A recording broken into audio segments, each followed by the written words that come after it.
Welcome to Chandru maths. So SSC எக்ஸாமுக்கு நீங்கள் first time apply பண்ண போகிறீங்க அப்படின்னா கண்டிப்பாக இதில் வந்து நீங்கள் ஒன் டைம் ரிஜிஸ்ட்ரேஷன் பண்ணணும். அதாவது ஒரு வாட்டி நீங்கள் ரிஜிஸ்ட்ரேஷன் பண்ணிட்டீங்க அப்படின்னா அதில் வரக்கூடிய அந்த யூசர் ஐடி பாஸ்வேர்டை வச்சுக்கிட்டு நீங்கள் வந்து எல்லா எக்ஸாமுக்குமே அப்ளை பண்ணலாம். ஸோ இந்த வீடியோவில் ஒன் டைம் ரிஜிஸ்ட்ரேஷன் எப்படி பண்ணலாம், அதில் வந்து ஆதார் ஆத்தென்டிகேஷன் எல்லாம் எப்படி வந்து பண்ணலாம் அப்படிங்கிறதான் வீடியோவில் பார்க்க போகிறோம். வீடியோவை ஸ்கிப் பண்ணாமல் ஃபுல்லாக பாருங்கள். ஓகே. ஸோ ஃபஸ்ட்டு ssc.gov.in அப்படிங்கக்கூடிய எஸ்எஸ்சியோட அஃபிஷியல் வெப்சைட்டை ஓப்பன் பண்ணிக்கோங்க. நீங்கள் வந்து லேப்டாப் கம்ப்யூட்டரில் பண்ணனாலும் பண்ணலாம், மொபைலில் பண்ணனாலும் பண்ணலாம். ஓகே. ஸோ மொபைலில் பண்ணுறதா இருந்தால் மை எஸ்எஸ்சி அப்படிங்கக்கூடிய மொபைல் ஆப் வந்து ஆண்ட்ராய்டு ப்ளே ஸ்டோரில் வந்து அவைலபிளாக இருக்கும். நீங்கள் மை எஸ்எஸ்சி அப்படிங்கிற மாதிரி டைப் பண்ணி சர்ச் பண்ணி டவுன்லோட் பண்ணிக்கலாம். அதுலேயுமே நீங்கள் வந்து ஒன் டைம் ரிஜிஸ்ட்ரேஷனும் பண்ணலாம், எந்த எக்ஸாம் பண்ணாலும் அப்ளையும் பண்ணிக்கலாம். ஃபோட்டோ கூட லைவ் ஃபோட்டோ வந்து கேப்சர் பண்ணுற ஆப்ஷனும் அதில் கொடுத்துருப்பாங்க. ஓகே.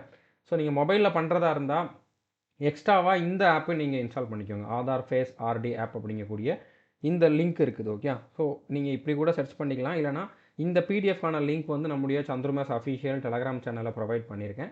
எஸ்எஸ்சியோட வெப்சைட்டில் நீங்கள் இந்த பிடிஎஃப் வந்து எடுத்துக்கலாம். ஓகே. ஸோ இந்த வீடியோட டிஸ்கிரிப்ஷன்லேயுமே இந்த பிடிஎஃப்கான லிங்க்கை நான் வந்து ப்ரொவைட் பண்ணிடுறேன். ஸோ நீங்கள் அதில் பார்த்துட்டு இந்த லிங்க்கை கிளிக் பண்ணி டேரெக்டாக இந்த ஆப்பையும் இன்ஸ்டால் பண்ணிக்குவாங்க. ஓகே. இது ஃபோட்டோ கேப்சர் பண்ணுறதுக்கு யூஸ் ஆகும். ஓகே. ஸோ இப்போ ஃபஸ்ட்டு என்ன பண்ணணும் அப்படின்னா, நீங்கள் ssc.gov.in அப்படிங்கக்கூடிய இந்த வெப்சைட் ஓப்பன் பண்ணிவிட்டு லாகின் ஆர் ரிஜிஸ்டர் அப்படிங்கக்கூடிய இந்த ஆப்ஷனை கிளிக் பண்ணுங்கள். இப்போ நீங்கள் ஃபஸ்ட் டைம் ரிஜிஸ்டர் பண்ண போகிறீங்க அப்படின்னா ரிஜிஸ்டர் நவ் அப்படிங்கக்கூடிய இந்த ஆப்ஷனை வந்து கிளிக் பண்ணுங்கள். இதை கிளிக் பண்ணிவிட்டு கண்டினியூ அப்படிங்கக்கூடிய இதை வந்து கிளிக் பண்ணுங்கள். ஸோ இதில் நீங்கள் உங்களோட டீட்டெயில்ஸ் எல்லாத்தையுமே கொடுக்குற மாதிரி இருக்கும். ஓகே. ஃபஸ்ட்டு எடுத்தோடனே உங்கள்கிட்ட ஆதார் கார்டு இருக்குதா இல்லையா அப்படிங்கக்கூடிய ஆப்ஷன் தான் கேட்டிருக்காங்க. கண்டிப்பாக நீங்கள் ஆதார் கார்டு கொடுக்குறதுலாம் உங்களுக்கு வந்து பெனிஃபிட் இருக்குது. ஆதார் இல்லைனா எவ்வளோ டாக்குமெண்ட் அப்லோட் பண்ண சொல்கிறாங்க அப்படிங்கிறத பார்த்துக்கோங்க. ஸோ கண்டிப்பாக நீங்கள் வந்து ஆதார் கொடுத்துருங்க. எல்லா டைமும் ஆதார் இருக்கும். ஸோ உங்களுடைய ஆதார் நம்பர் என்னவோ அதை வந்து இங்கே கொடுங்க. மறுபடியும் அதை வந்து ரிப்பீட் பண்ணுங்கள். அடுத்ததாக இந்த பாக்ஸை வந்து நீங்கள் கிளிக் பண்ணுங்கள். கிளிக் பண்ணிவிட்டு சென்ட் ஓடிபி அப்படிங்கக்கூடிய ஆப்ஷனை கிளிக் பண்ணுங்கள். ஸோ நீங்கள் உங்களோட ஆதாரில் எந்த மொபைல் நம்பர் கொடுத்துருக்கீங்களோ அந்த மொபைல் நம்பருக்கு ஓடிபி வரும். அந்த ஓடிபி இங்கே என்ட்ரு பண்ணிவிட்டு வெரிஃபை ஓடிபி அப்படிங்கிறத வந்து கிளிக் பண்ணுங்கள். ஸோ கிளிக் பண்ண உடனே சக்ஸஸ் அந்த மாதிரி வந்திருக்கும். ஓகே கொடுத்தீங்க அப்படின்னா வெரிஃபைட் அப்படிங்கிற மாதிரி இந்த மாதிரி க்ரீன் கலரில் டிக்கோட வந்திருக்கும். ஓகே. ஸோ இப்படி நீங்கள் வந்து உங்களோட ஆதாரை வெரிஃபை பண்ணிட்டீங்க அப்படின்னா இதில் உங்களுக்கு என்ன அட்வான்டேஜ் அப்படின்னா, நீங்கள் வந்து எக்ஸாம் ஹாலுக்கு போகிறப்போ கரெக்டாக அந்த டைமுக்கு போனாலே போதும். உங்களுக்கு வந்து உங்களோட அந்த பயோமெட்ரிக் வெரிஃபிகேஷன் எல்லாமே டக்குன்னு முடிச்சுருவாங்க. இதுவே நீங்கள் வந்து ஆதார் இல்லாமல் மற்ற ஐடி கார்டெல்லாம் கொடுத்தீங்க அப்படின்னா நிறைய ஐடி ஃபஸ்ட்டு நீங்கள் அப்லோட் பண்ணுற மாதிரி இருக்கும். அத்தனை ஐடியை நீங்கள் எக்ஸாம் ஹாலுக்கு கொண்டு போகிற மாதிரி இருக்கும். நீங்கள் வந்து 2 மணி நேரத்துக்கு முன்னாலே எக்ஸாம் ஹாலில் வந்து ரிப்போர்ட் பண்ணுற மாதிரி இருக்கும். உங்களுக்கு என்றைக்கு எந்த டைமில் எக்ஸாமோ அந்த டைமுக்கு 2 மணி நேரத்துக்கு முன்னால் போகிற மாதிரி இருக்கும்.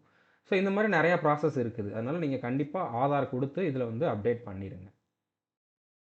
அடுத்ததாக கீழே வந்தீங்கன்னா உங்களோட நேம் கேட்டிருப்பாங்க. நேம் வந்து உங்களோட 10th மார்க் ஷீட்டில் எப்படி இருக்குதோ அதே மாதிரி கொடுங்க. ஓகே.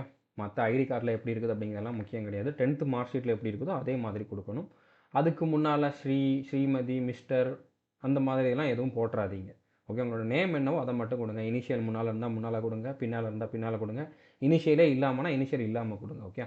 ஸோ எப்படி இருக்குதோ அதே மாதிரி இதில் வந்து என்ட்ரு பண்ணுங்கள் உங்களோட நேமை. மறுபடியும் நேம் வந்து இதில் திருப்பி என்ட்ரு பண்ணுங்கள். நீங்கள் எப்போவாச்சும் உங்களோட நேமை சேஞ்ச் பண்ணியிருக்கீங்க அப்படின்னா இந்த இடத்துல எஸ் கொடுத்துட்டு நியூ நேம் என்ன அப்படிங்கிறத கொடுங்க. ஓகே. 2 வாட்டி கொடுக்கணும். இல்லைனா நோங்கிறதே விட்டுருங்க.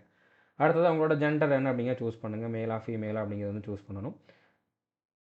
அடுத்து மறுபடியும் ஜெண்டரை வந்து சூஸ் பண்ணணும். டேட் ஆஃப் பர்த் என்ன அப்படிங்கிற சூஸ் பண்ணுங்கள். இதுவும் 10th மார்க் ஷீட்டில் எப்படி இருக்குதோ அதே மாதிரி கொடுங்க. ஓகே. மறுபடியும் டேட் ஆஃப் பர்த் வந்து திருப்பி கொடுங்க.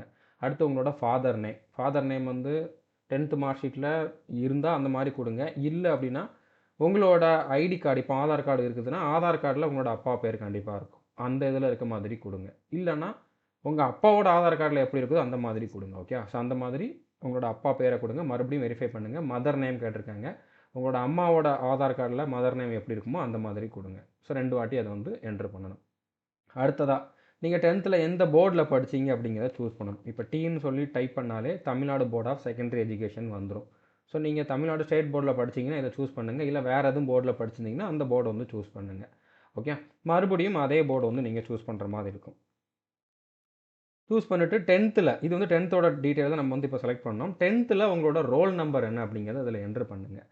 இப்போ உங்களோட 10th மார்க் ஷீட்டில் இருக்கும் ரோல் நம்பர் இல்லைனா ரிஜிஸ்டர் நம்பர் இருக்கும். அதில் ஏதாச்சும் ஒன்று வந்து நீங்கள் என்ட்ரு பண்ணுங்கள். ரோல் நம்பர் இல்லை அப்படின்னா ரிஜிஸ்டர் நம்பரை வந்து என்ட்ரு பண்ணுங்கள். ஓகே. மறுபடியும் வெரிஃபை ரோல் நம்பர் அப்படிங்கிறத கொடுங்க. அதில் சர்டிஃபிகேட் நம்பரும் இருக்கும், ரிஜிஸ்ட்ரேஷன் நம்பரும் இருக்கும். நீங்கள் சர்டிஃபிகேட் நம்பர் கொடுத்துறாதீங்க. ரோல் நம்பர் இல்லை அப்படின்னா ரிஜிஸ்ட்ரேஷன் நம்பரை வந்து கொடுங்க. ஓகே. ஸோ ரெண்டு இடத்துலையுமே நம்பரை கொடுத்துட்டு எந்த இயரில் நீங்கள் 10th பாஸ் பண்ணீங்களோ அந்த இயரை வந்து நீங்கள் சூஸ் பண்ணணும். ஓகே. மறுபடியும் அந்த இயரை வந்து சூஸ் பண்ணணும்.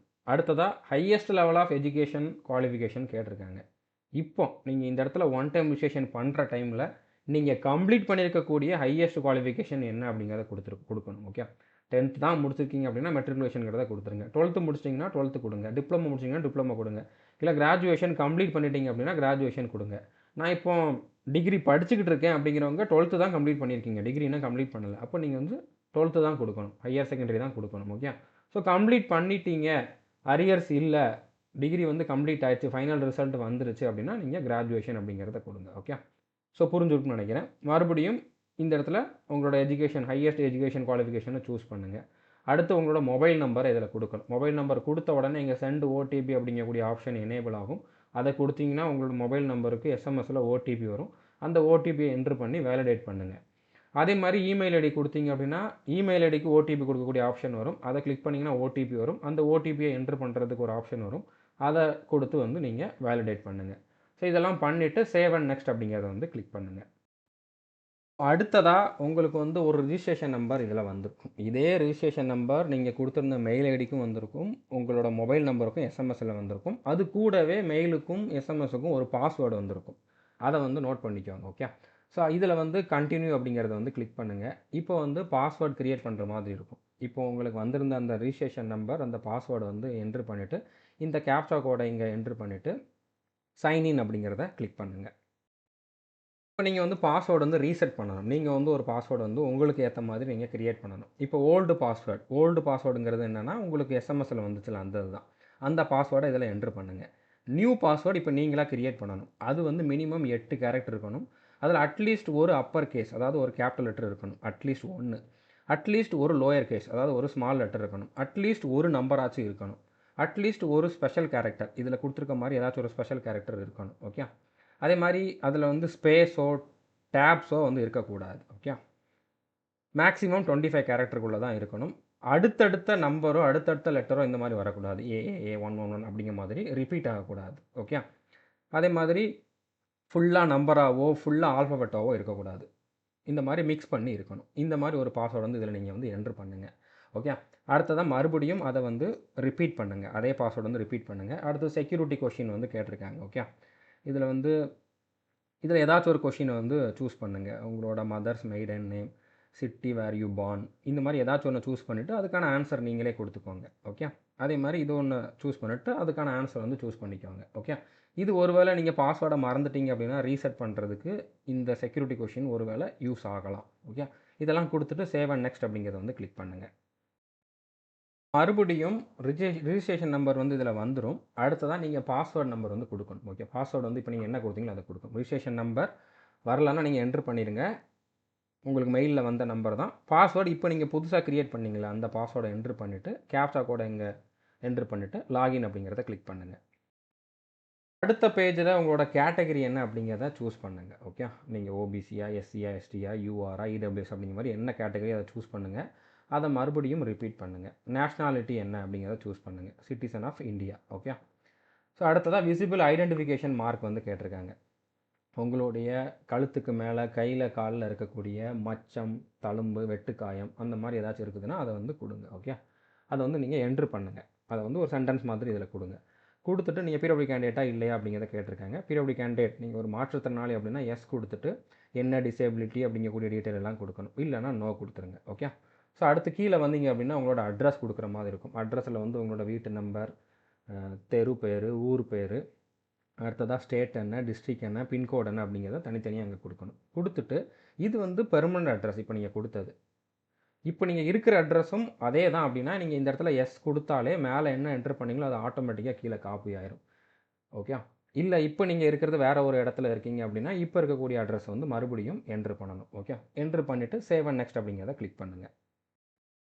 அடுத்ததாக ப்ரிவ்யூ ஓடிஆர் அப்படிங்கிறத கிளிக் பண்ணிவிட்டு நீங்கள் எல்லா டீட்டெயில்ஸும் கரெக்டாக தான் கொடுத்துருக்கீங்களா அப்படிங்கிறத வந்து என்ஷோர் பண்ணிக்கோங்க. ஏன்னா இதில் ஏதாச்சும் தப்பு பண்ணிட்டீங்க அப்படின்னா அதை கரெக்ஷன் பண்ணுறது அவ்வளோ ஈஸி கிடையாது. மேக்ஸிமம் பாயிண்ட்ஸ் வந்து நீங்கள் கரெக்ஷனே பண்ண முடியாது. உங்களோட நேம், கேட்டகரி இதெல்லாம் வந்து சேஞ்ச் பண்ணுறது ரொம்ப ரொம்ப கஷ்டம். ஓகே. ஸோ அப்படிங்கிறனால இதில் அது மட்டும் இல்லாமல் நீங்கள் ஆதார் ஆத்தென்டிகேஷனும் கொடுத்துட்டீங்க, ஆதார் ஓடிபி எல்லாம் கொடுத்துருக்கீங்க. அப்படிங்கிறப்போ இன்னொரு ரெஜிஸ்ட்ரேஷன் பண்ணுறது முடியவே முடியாது. அப்படிங்கிறனால நீங்கள் வந்து ப்ரிவ்யூ ஓடிஆர் கொடுத்துட்டு தெளிவாக எல்லாமே கரெக்டாக தான் கொடுத்துருக்கீங்களா அப்படிங்கிறத வெரிஃபை பண்ணிவிட்டு கரெக்டாக இருக்குது அப்படின்னா இந்த பாக்ஸை கிளிக் பண்ணிவிட்டு டிக்ளேர் அப்படிங்கிறத கிளிக் பண்ணுங்கள். ஒன் டைம் ரிஜிஸ்ட்ரேஷன் கம்ப்ளீட் ஆயிடுச்சு. உங்களோட இந்த ரிஜிஸ்ட்ரேஷன் நம்பரையும் நீங்கள் இப்போ கொடுத்த அந்த பாஸ்வேர்டையும் நோட் பண்ணி வச்சுக்கோங்க. இதை வச்சு நீங்கள் இனிமேல் எத்தனை வாட்டி வேணாலும் எந்த எக்ஸாமுக்கு வேணாலும் அப்ளை பண்ணிக்கலாம். இனிமேல் நீங்கள் இன்னொரு வாட்டி ஒன் டைம் ரிஜிஸ்ட்ரேஷன் பண்ண வேண்டிய அவசியம் கிடையாது, பண்ணவும் முடியாது. ஓகே. அதனால் நீங்கள் இந்த ரிஜிஸ்ட்ரேஷன் நம்பரையும் பாஸ்வேர்டையும் ஞாபகம் வச்சுக்கோங்க. ஸோ புரிஞ்சிருக்கும்னு நினைக்கிறேன்.